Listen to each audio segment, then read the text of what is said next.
আমি তো শেষ, একেবারেই শেষ। এবার আর বাঁচার রাস্তা নেই। জামাইয়ের কাছে ধরা খাইয়ে গেছি। কেমনে ধরা খাইয়ে গেছি? আমার পার্সেল আসার কথা, আমার দুইটা পার্সেল সিরিয়ালে রয়েছে, আরও 2টা রয়েছে, মানে 4টা, 2টার পরে 2টা পাবো। সো জামাইরে বলি নাই, জামাই বাড়ির এখন পর্যন্ত আমার বলা হয় নাই যে আমার হচ্ছে পার্সেল আছে। ভাবছি যে যেদিন আমার হচ্ছে ডেলিভারি ম্যান ফোন দেয় সেই দিন বলবো, এখন পর্যন্ত বলা হয় নাই। সকালে ডেলিভারি ম্যান ফোন দিয়েছে, আপু আপনার পার্সেল আছে। আমি তো শেষ, আতঙ্কে শেষ, আমার কাছে টাকা পয়সা কিচ্ছু নাই। ব্যাটারে তো বলি নাই।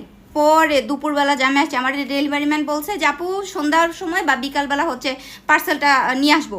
তারপর দুপুরবেলা যখন জামাই বাসায় ঢুকছে, কেমনে বলে চিন্তা করতে করতে শেষ। আল্লাহ, আমার কাছে টাকা পয়সা নাই, এতে তো রিটার্নও করা যাবে না।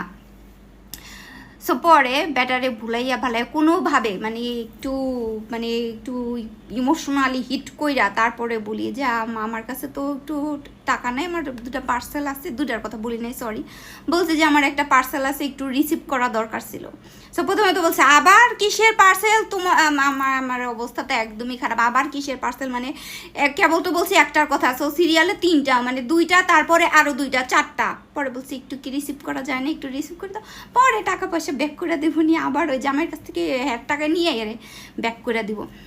সো তারপরে তো ফাটা বাসা চিপায় মাঝে মধ্যে আটকে যায়, প্রায়ই আপওয়াল যান আটকে যায়। সো আমার মতো কে কে আছেন যে এরকম ফাটা বাসা চিপে আটকে যান, অবশ্যই কমেন্টস করবেন।